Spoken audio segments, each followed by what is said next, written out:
Daniel, cette victoire-là, certainement, elle fait du bien au public, elle te fait du bien à toi également. Comment tu peux nous les expliquer, tes premiers pas en tant que sélectionneur?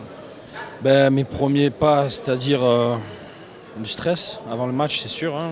Ma première, devant un stade voilà, avec les supporters, avec les enjeux, de gros enjeux.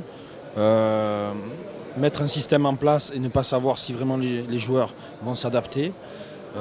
Avoir un discours, disons un discours assez poignant pour que les joueurs comprennent les enjeux.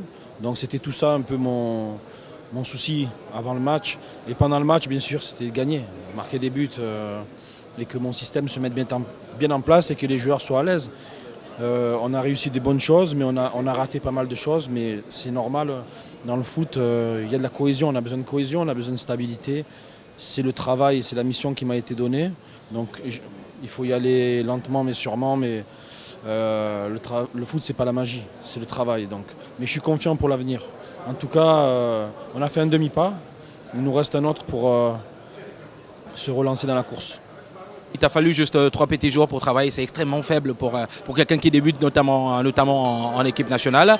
Ce système-là, est-ce que tu penses que tu vas devoir changer à 30, 20, 40% pour que tu aies trouvé ton système à toi qui correspond au Daniel que tu veux comme sélectionneur? Le système que j'ai mis en place, c'est un peu par rapport à l'adversaire.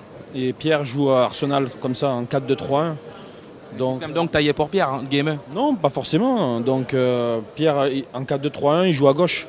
C'est la Casette qui joue dans l'axe. Donc Poco a joué déjà dans ce système. J'ai discuté avec les joueurs, bien sûr. Hein. Je n'ai pas fait un système juste pour un joueur. Donc, mais je sais que j'ai des joueurs professionnels et j'ai des joueurs qui s'adaptent rapidement. Merci Daniel. Je manque de Ditiramba. Comment tu t'es senti dans ce match? Est-ce que finalement ce retour-là, il est comme un retour du héros, entre guillemets, même si je sais que tu es très modeste? Voilà, héros, non, comme tu as pu le voir, c'est vraiment toute l'équipe. Toute l'équipe a fait le bon taf et on a su mettre les ingrédients pour gagner ici.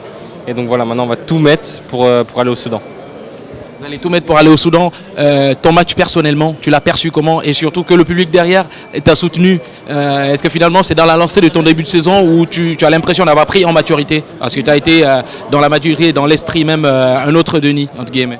Comme je vous l'ai dit, moi je joue le jour. Voilà, j'essaye d'apprendre au fur et à mesure du temps et d'apprendre aux gens de l'équipe. Donc voilà. Moi, perso, je joue comme je sais faire, comme on me l'a toujours appris. Voilà, la sélection me permet de me mettre en avant aussi un peu plus. Donc voilà, je le fais au maximum et j'aide l'équipe au maximum. Je te dis, tu es mon homme du match, tu acceptes ou pas? J'accepterai, mais bon, voilà, comme je te dis, c'est toujours le collectif qui passe avant. Bonne chance Denis pour le prochain match.